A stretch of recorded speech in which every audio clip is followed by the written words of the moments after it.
بسم الله الرحمن الرحيم. ما كان محمد أبا أحد من رجالكم ولكن رسول الله وخاتم النبيين وكان الله بكل شيء عليما. میں اپنے تمام پاکستانی عوام کو اپنی وضاحت دینا چاہ رہا ہوں کہ ہمارے کو کل جو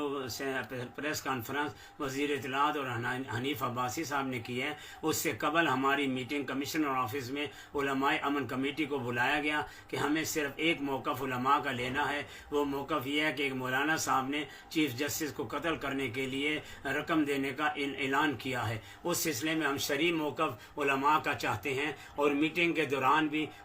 ہم سے یہ کہا گیا کہ آپ بتائیں کیا ہے۔ علماء کرام نے کہا کہ اختلاف برائے اختلاف تو کیا جا سکتا ہے، چیف جسٹس سے اختلاف ہو سکتا ہے، چیف جسٹس کے خلاف درخواست بھی دی جا سکتی ہے، لیکن قتل کرنا یہ ہم اس کو علماء کرام مناسب نہیں سمجھتے۔ یہ موقف تھا۔ تو جب میری باری آئی تو مجھے میٹنگ کے دوران میرے پاس سارا پرو موجود ہے، جس پر میں نے عطا اللہ تارڑ صاحب سے یہ کہا، حنیف عباسی صاحب سے کہا کہ محترم، ہمیں سپریم کورٹ کے فیصلے کے بارے میں ہمارے ابہام دور کیا جائے، ہماری خدشات دور کیے جائیں، ہمارے تحفظات ہیں۔ انہوں نے مجھے کہا کہ جو نظر ثانی کی اپیل آئی تھی اپنا چیف جسٹس صاحب نے اس کو وضاحت کر کے کلیئر کر دیا۔ تو میں نے ان کو کہا کہ ہمیں یہ جو اس ٹائم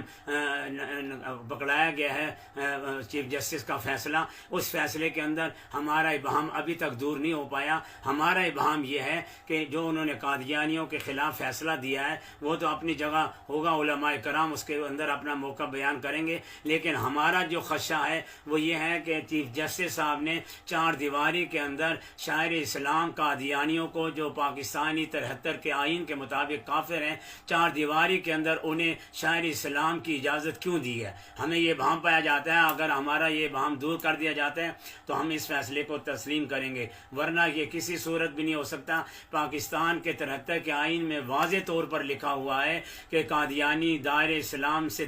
خارج ہو چکا ہے۔ قادیانی نہ مسلمان ہونے کا نام استعمال کر سکتا ہے، نہ مسجد استعمال کر سکتا ہے، نہ اذان دے سکتا ہے، نہ کوئی شعار اسلام استعمال کر سکتا ہے۔ ہمارے کو اس ابہام فیصلے نے ہمیں پوری قوم کو یعنی کہ کشمکش اور تذبذب میں مبتلا کر دیا۔ تو جس پر مجھے عطا اللہ تارڑ نے کہا کہ بخاری صاحب کل آپ کے اس موقف کو ہم انشاءاللہ اسمبلی میں اٹھائیں گے، ہم اس کو واضح طور پر اس کو قانون بنا کر، میں نے کہا 73 کا آئین واپس لے آؤ تو ہمیں اس فیصلے پہ کوئی اعتراض نہیں ہوگا۔ ہم نے یہ موقع بیان کیا۔ ہماری جب اندر کی میٹنگ ختم ہوئی، باہر پر کانفرنس کے لیے جب تشریف لائے گئے، ہمیں بھی کھڑا کیا گیا تو ایک میڈیا کے شخص نے کہا کہ بخاری صاحب آپ کیا کہتے ہیں؟ تو جب میں اپنا موقع بیان کر رہا تھا کہ جناب میں عطا اللہ صاحب تارڑ کا اور حنیف عباسی صاحب کا ممنون ہوں کہ انہوں نے جناب میرے موقف کو سنا ہے، تو میرا موقف یہ تھا کہ اس فیصلے میں ابھی ابہام پایا جاتا ہے، لیکن میں نے یہ کہا ہے کہ اس فیصلے کو اس صورت میں تسلیم کیا جائے گا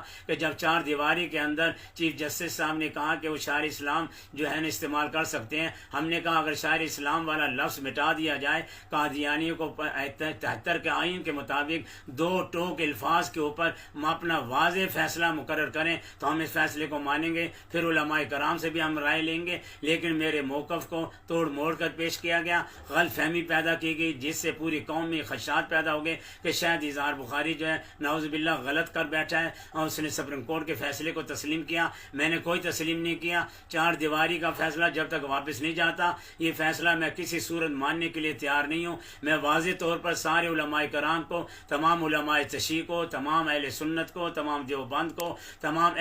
یعنی کہ اہل حدیث کو، علماء کو یقین دلانا چاہتا ہوں کہ ہم ختم نبوت کے لیے اپنی جان تو دے سکتے ہیں، ختم نبوت کے لیے ہمارے جسم میں جان اتنی ضروری نہیں جتنا ختم نبوت پر ایمان ضروری ہے۔ دنیا کا کوئی بھی شخص پاکستان کے آئین کو تبدیل کرنے کی جرت نہیں کر سکتا، خواہ وہ جسٹس ہو، خواہ وہ وزیر اعظم ہو، خواہ کوئی صدر ہو، کوئی بھی دنیا کا شخص ہو۔ ہم پاکستان کے اندر آئین قادیانیوں کے خلاف جو نرم گوشہ رکھتے ہیں، وہ میری بات غور سے سن لیں کہ قادیانی اپنے گھونسلوں میں رہیں، ہمیں تحریک ختم نبوت جیسی تحریک چلانے کے لیے مجبور نہ کریں۔ ہم واضح طور پر ہم نے اپنی نظریں جناب سپریم کورٹ چیف جسٹس عیسیٰ فائز کے اوپر لگا رکھی ہیں کہ وہ ہمارے علماء کے موقف کو سنیں، ہمارے خدشات کو دور کرے، اب ہمارا جو اندر بہام پایا جا رہا ہے اس کو کلیئر کریں، تو پھر ہم اس فیصلے کو تسلیم کریں گے، ورنہ ہم اس فیصلے کو کسی صورت تسلیم کرنے کے لیے تیار نہیں ہیں۔